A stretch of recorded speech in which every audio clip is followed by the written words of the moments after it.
Thank you for taking the time to speak with me. The first question I have is, do I call you Sir Bob, Mr. Rifo? How do you want to be called? You can call me Bob. Okay, Bob. Hey, yeah, that's fine. Easy.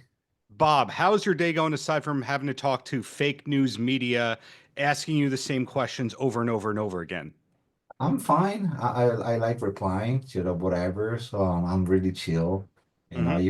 you can ask me like the same question 1,000 times. I will always reply. I will always answer to you.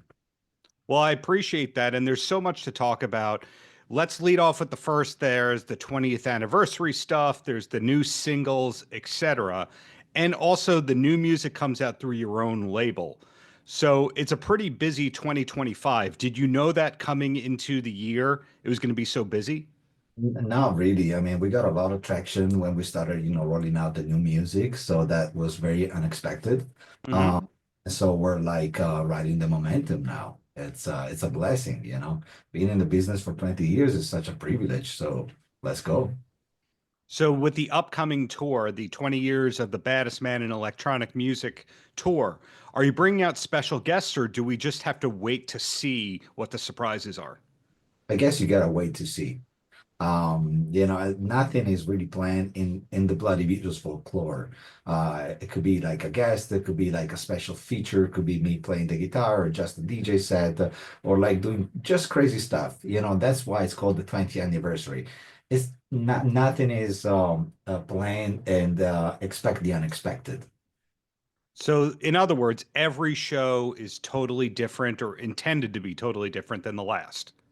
Yeah, absolutely. Even the crowd is different every time. So you move with the crowd. It's like, it's kind of, when you share energy, it's Hmm. always a different energy, especially when you're a global artist. The crowd is always different. You gotta play with them. And that's why it's always different.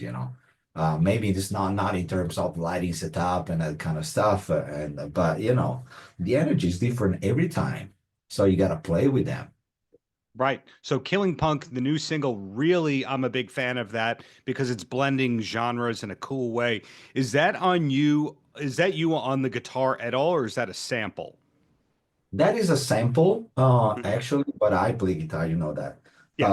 But the way I treated that guitar is pretty crazy. I think I filtered that guitar through like a couple of heads, couple of amplifiers, and it came out like a crazy graded sound I've never experienced before, even on myself.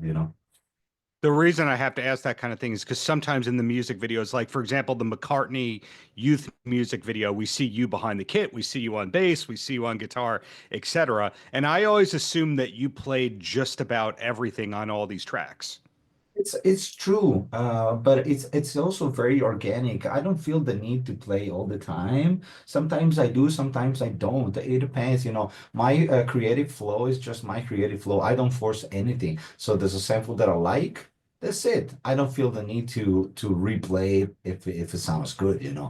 Yeah. But if I'm playing the guitar, if I'm doing something cool, then I record it, and that's gonna be it. So we get these two new tracks rather than a full length or 12 songs or something like that. Is this the future for you? Do you plan to do more singles and EPs rather than full lengths? I think that's the way it works now. So we're trying to be smart and play. We're just trying to be smart and keep like the Bloody Beaters attention up to a level that people can get into the groove. Right. But the plan for this Forever Part One and Forever Part Two was to release a full album. Now the vision. I mean, you will get the vision when we finish this, right? So instead of giving you all the material like up on your face in one day, we're Yeah. gonna spread it through, let's say, a year and a half. So you have the time to experience different journeys of the Bloody Beetroots and different blendings that I would love to get out there. Sure. But I don't want to give you like everything because now the way it works now, people are kind of, there's so much out there, so you need to be careful on how to release stuff and Hmm. the way to release it. So we want to be, careful. So I have something that I'm confused about, and I'm hoping you can help me clear up. And that's when I had the pleasure of doing Q&A with you over email like 10 years ago. It went up on this food site and all that. So I threw in food questions. But I asked a question about EDM, and your quote was, I hate the term EDM. By the way, it should be removed from the English vocabulary. But this tour is called The Baddest Man in Electronic Music. So is it the word the dance? The D is the problem in that whole thing? No, I think I have a problem with putting everything in one big bubble, you know.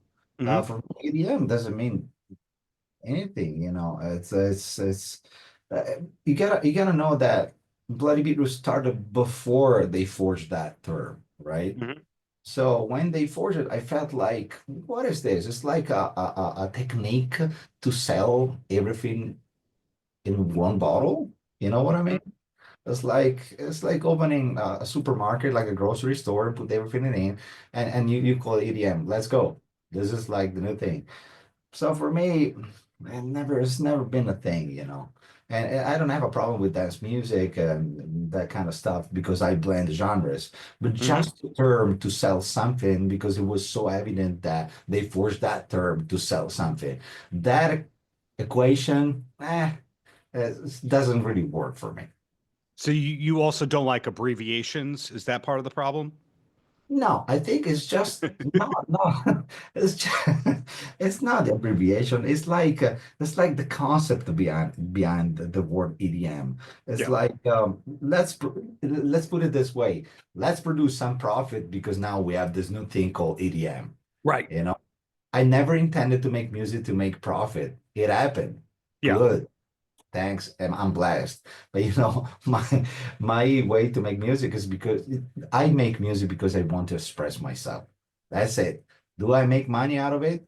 Yeah, possibly. If not, it's okay. Well, speaking more towards your accomplishments, a lot of excellent collaborations that blur the genre lines. I mentioned the Paul McCartney and You thing. Tommy Lee has popped up a lot of times. Jet was one about 10 years or so ago. Dennis from Refused, Peter Frampton, all over the place in a very, very good way. Do you still have collaborators that you hope to have on your records in the future? Yeah, but it became more organic. Back in the days, I was chasing for a collaboration. Now I let the collaboration happens, meaning that I need to experience my community, and whenever I get a chance to meet like an interesting character, then it's when the collaboration happens, and it needs to happen organic. I don't chase anyone anymore now. So it needs to make sense because some of the collaborations that I did back in the days were like, okay, a trophy, and that was like super Right. exciting. Yeah. Now I'm very focused to express myself through music and use like exploit that collaboration to give me the lyrics to expand my horizons, my vocabulary. You know what I mean? Yeah. And that's why a lot of the new names of this new journey of the Bloody Beetroots come from the streets. And because the Bloody Beetroots come from the streets, so if I really need to celebrate the 20 years anniversary of the Bloody Beetroots, then that's where I needed to go to start from scratch again and make the Bloody Beetroots known to the newest generation. Sure. That same Q&A that you kindly did for me a decade or so ago, I asked about collaborations and goals and projects, and you had said that you want to remix stuff from The Prodigy because you're a big fan of their production work. Do you see yourself doing more remixes in the future?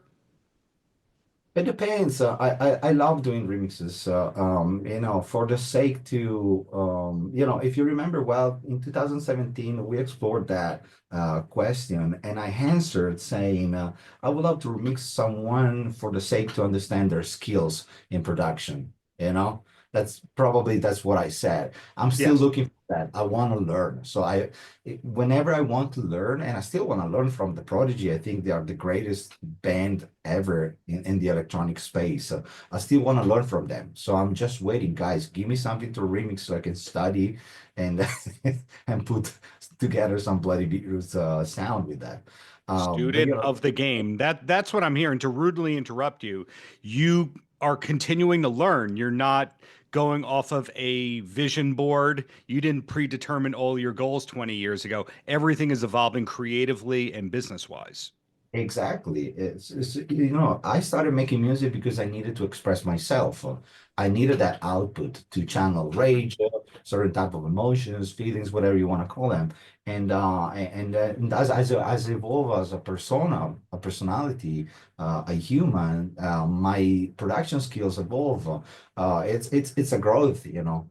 And if you're Yeah. truly honest about what you do, that's the process. That's the journey.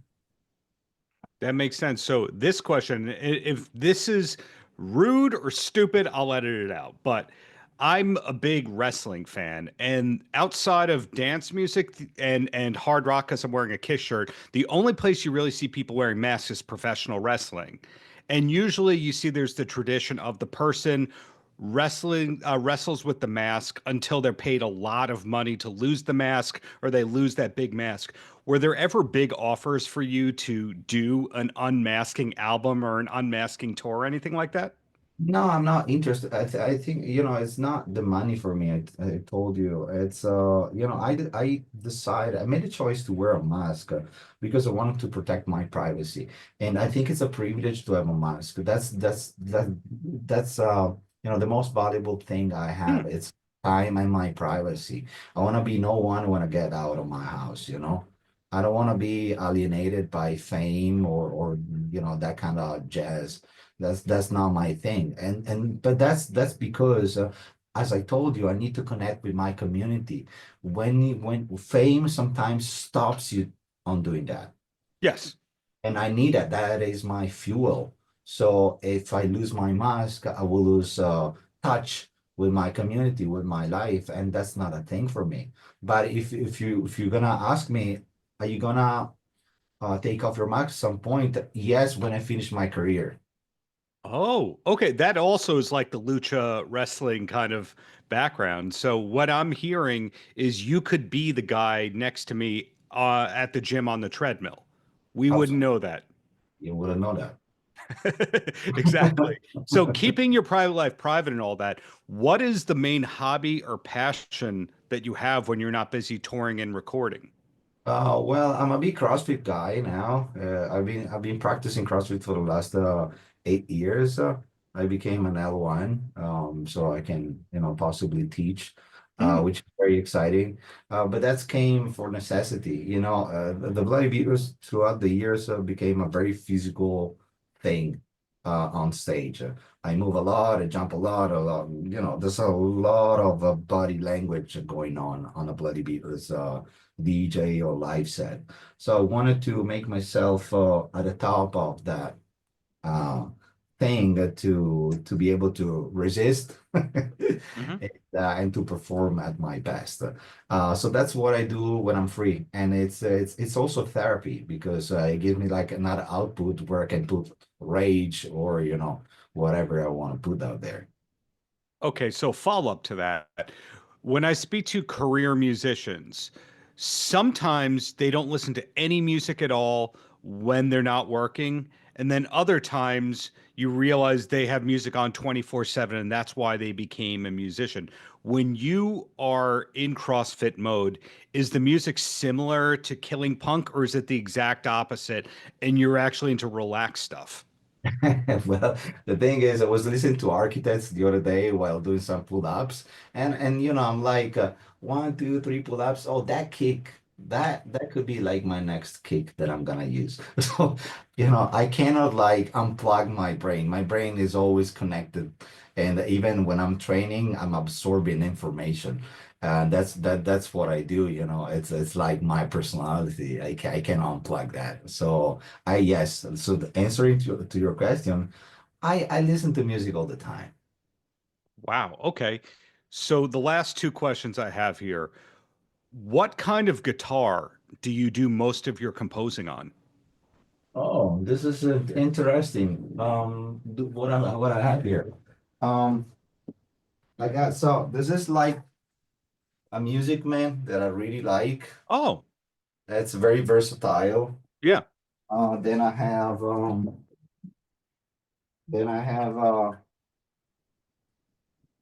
this an So that's Ibanez. that's almost like a Jackson 80s metal shredder guitar.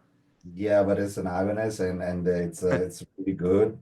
And I changed like the pickups. Those are Nazgul and they sound like fucking crazy.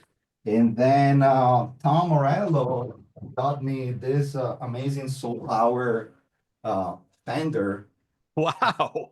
which is crazy. And I changed the pickups as well. I put like the same Nazgul of the other one. And yeah, but you won't believe this. Hold on. Please.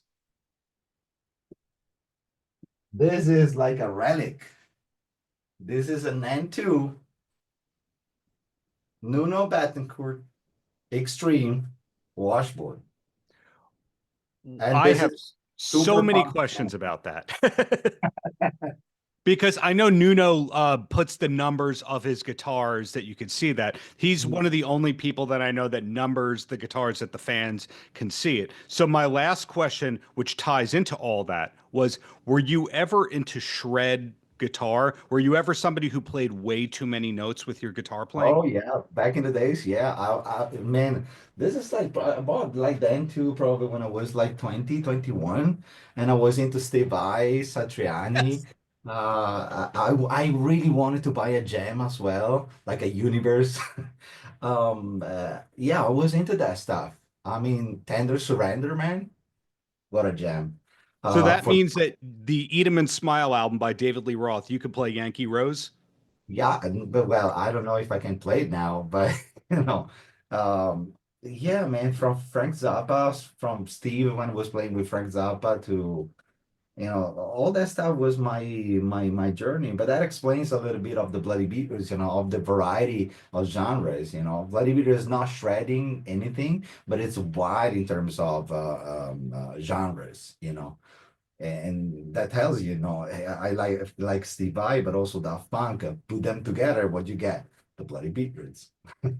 Well, I hope that eventually we see some of that shredding in a future Bloody Beetroots project. But in the meantime, hey, thank you for the decades of great art. Looking forward to the show in New York and looking forward to the future recordings you got coming, Sir Bob. Thank you, Darren. Paltrow.